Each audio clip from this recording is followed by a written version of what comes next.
আসসালামু আলাইকুম।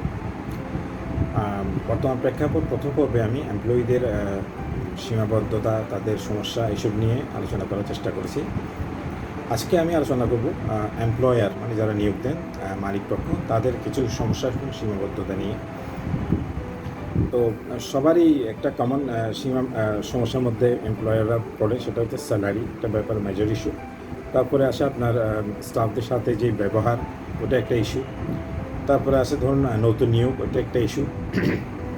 তো বেসিক্যালি এই তিনটে ইস্যু নিয়ে আমি অল্প পরিসরে আমার দৃষ্টিকোণ থেকে দেখার চেষ্টা করবো আর কি।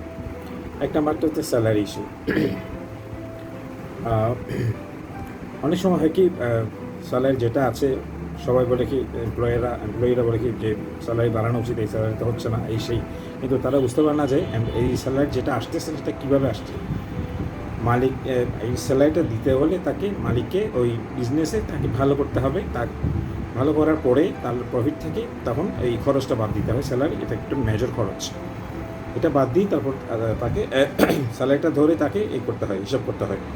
তো চাইলে কিন্তু মালিকপক্ষ স্যালারিটা বাড়াতে পারে না যদি না তার আদার্স সব ইয়েগুলো ঠিক থাকে। যেমন তার প্রতিযোগীদের তুলনায় তার মার্কেটে তার কী অবস্থা, সামনের ট্রেনটা কীভাবে যাবে, তার কোম্পানির কী অবস্থা হবে, বাজার পরিস্থিতি কী, অনেক কিছু ডিপেন্ড করে, স্যালারি বাড়ানোর উপর ডিপেন্ড করে।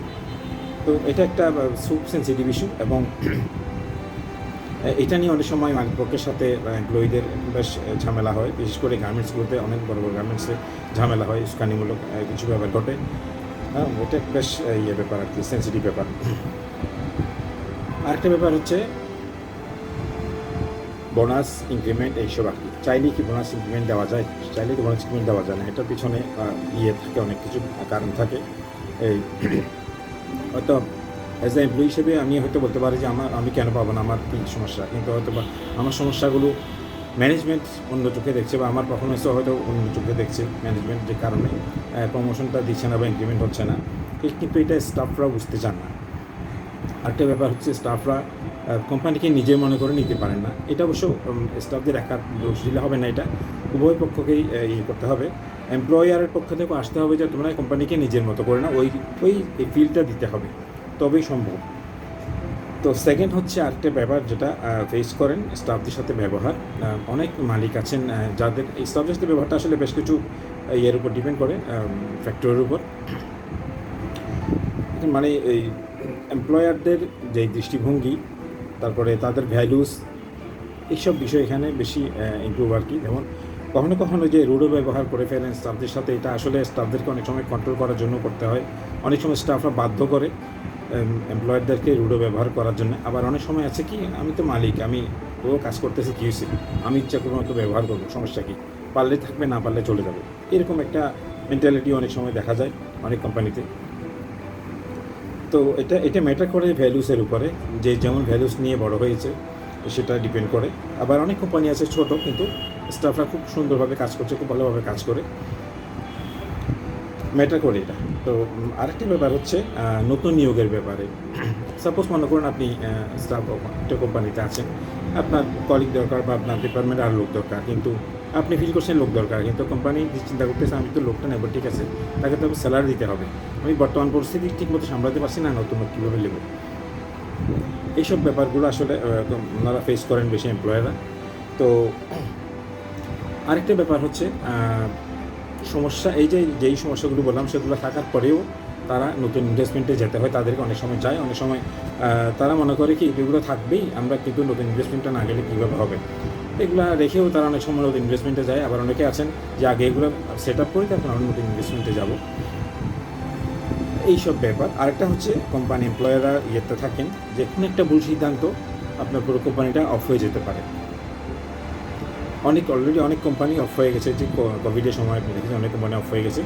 কিছুদিন আগে শুনলাম চিটংয়ের একটা বড় শিল্প গ্রুপ, ওদের বেশ কিছু শিক্ষা প্রতিষ্ঠান বন্ধ হয়ে গেছে। আমার সুযোগ হয়েছিল, আমি যখন ব্যাংকে ছিলাম, আমার ব্যাংক থেকে গিয়েছিলাম আমার কাজে, ব্যাংকের কাজে, এবং ওই শিল্প গ্রুপের চেয়ারম্যানের সাথে আমার কথা বলার সুযোগ হয়েছিল। আজকে সেটা বেশ কিছু শিক্ষা প্রতিষ্ঠান অফ, আমি নাম বলাটা ঠিক হবে না, এবং তো এইটা একটা রিস্ক থাকে এমপ্লয়ারদের মধ্যে, যে এতগুলো স্টাফ যদি একটা ভুল সিদ্ধান্ত পুরো স্টাফের মানে এই একটা হয়ে যেতে পারে, তাদের যে রিজিক, হ্যাঁ, একটা কোম্পানির একটা ভুল সিদ্ধান্তে এটা বন্ধ হয়ে যেতে পারে কোম্পানি, এমপ্লয়ারদের একটা ভুল সিদ্ধান্ত। তো এক্ষেত্রে খুব মানে একদম ইয়ের মতো উদ্দেশ্য হতে হবে তাদের, খুব চিন্তাভাবনা করে খুব সেফ জোনে থেকে চলতে হয়। বিশেষ করে বর্তমানে যে অবস্থা চলছে, যে প্রতিযোগিতা, প্রচণ্ড প্রতিযোগিতা, আপনি হয়তো এখন খুব ভালো একটা ব্র্যান্ড, কিন্তু আপনি এটা নিয়ে বেশি দিন যে নিশ্চিন্ত থাকবেন তার কোনো গ্যারান্টি নেই। হ্যাঁ, আরও অন্যান্য নতুন ব্র্যান্ড আসতেছে, আপনার প্রতিযোগীরা আসতেছে, রাইভালস আসতেছে। তো সব কিছু চিন্তা করে আসলে এইসব স্যালারি ইস্যু বা নতুন নিয়োগ বা স্টাফদের সাথে যে ব্যবহার, সব কিছু আসলে খুব চিন্তা ভাবনা করেই করতে হয় এমপ্লয়ারদেরকে।